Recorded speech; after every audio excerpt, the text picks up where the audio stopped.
নমস্কার বন্ধুরা, টেস্টি কুকসে আপনাদের সবাইকে স্বাগত। আজকে আবার একটা নতুন রেসিপি নিয়ে এসেছি। আজকে আমরা বানাবো ইলিশ মাছের পাতুরি। তার জন্য অবশ্যই আমাদের ইলিশ মাছ লাগবে। আমি ইলিশ মাছগুলোকে খুব ভালো করে ধুয়ে রেখেছি। আর লাগবে আমাদের সর্ষে, পোস্ত, স্বাদ মতন নুন, হলুদ, সর্ষের তেল, কাঁচা লঙ্কা আর অবশ্যই পাতুরির জন্য আমাদের কলা পাতা লাগবে। তা আমি কলা পাতাগুলোকে খুব ভালো করে ধুয়ে রেখেছি। এইবার কলা পাতাগুলোকে মুড়ালে ফেটে যায়, সেই জন্য আমাদের একটা কাজ করতে হবে। আমি আগেই কড়াইতে জল গরম করতে দিয়েছি। এই গরম জলের মধ্যে আমরা এবার এই কলা পাতাগুলোকে এইভাবে ডুবিয়ে দেবো।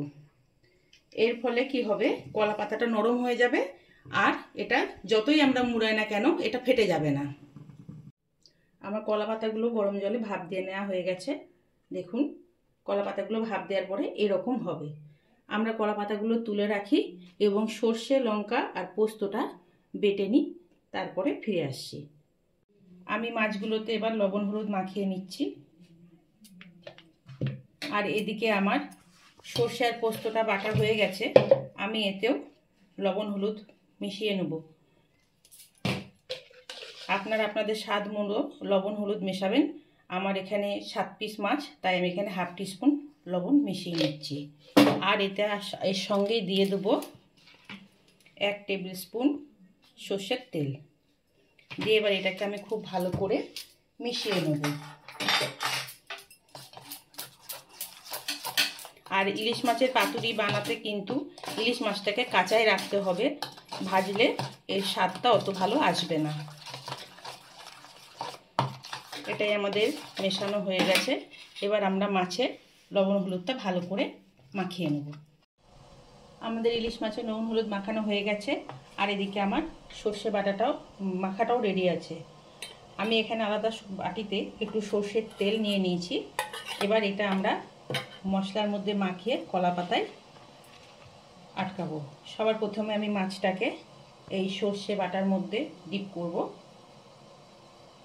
ডিপ করে এবার আমি পাতার মধ্যে উঠিয়ে নিলাম। এখানে আমি আরেকটু চামচ করে সর্ষে বাটা দেব আর একটা কাঁচা লঙ্কা।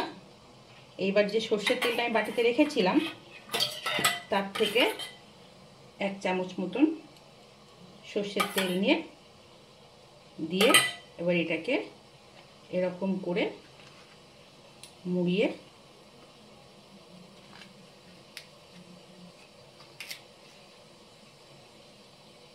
এরকম ফেটে যাচ্ছে বলে এখানটায় ভয় পাবেন না, এতে কিচ্ছুই হবে না।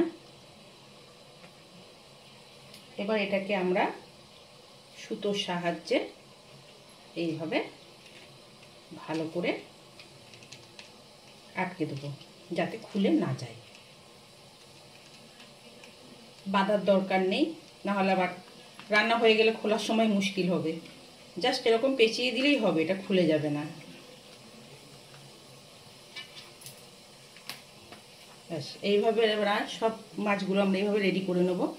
ইলিশ মাছগুলো দেখুন আমি কলা পাতায় মুড়িয়ে বেঁধে নিয়েছি। এবার এগুলো আমরা ভাপা করতে দেব। তার জন্য আমি কড়াইতে জল দিয়ে আগেই জলটাকে একটু গরম করে নিয়েছি। এবার আমি এর মধ্যে একটা স্ট্যান্ড বসাবো। দেখুন স্ট্যান্ডটা কিন্তু জলের মধ্যে ডুবে যায়নি, উঁচুতেই আছে। সঙ্গে এর মধ্যে আমি একটা, এই থালা সবার বাড়িতেই অ্যাভেলেবেল আছে, একটা এই ফুটো ফুটো মতো থালা বসাবো। এইবার এর মধ্যে আমি এগুলো একে একে সব দিয়ে দেবো।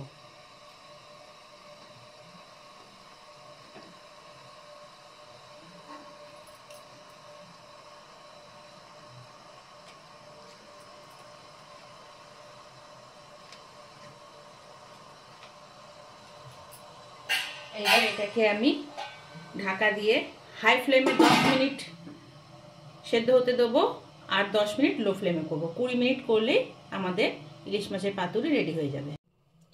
20 মিনিট হয়ে গেছে আমাদের, দেখুন ইলিশ মাছের পাতুরি রেডি হয়ে গেছে। দেখুন পাতার রঙও চেঞ্জ হয়ে গেছে। আমি আপনাদের একটা তুলে দেখাচ্ছি। একটা আমি উঠিয়ে নিয়েছি আপনাদের দেখানোর জন্য। আমি সুতোটা কেটে নিচ্ছি। আমরা একটা উঠিয়ে নিয়েছি, আপনাদের আমি দেখাচ্ছি।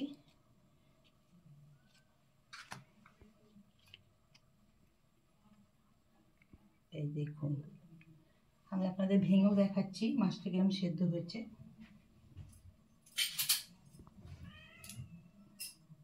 এই দেখুন, মাছটাও একদম নরম হয়ে গেছে।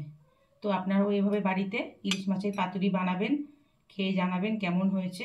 আর আমার এই রেসিপিটা যদি আপনাদের ভালো লেগে থাকে তাহলে অবশ্যই লাইক, শেয়ার ও সাবস্ক্রাইব করবেন। সবাই সুস্থ থাকবেন, ভালো থাকবেন। ধন্যবাদ আমার এই রেসিপিটি দেখার জন্য।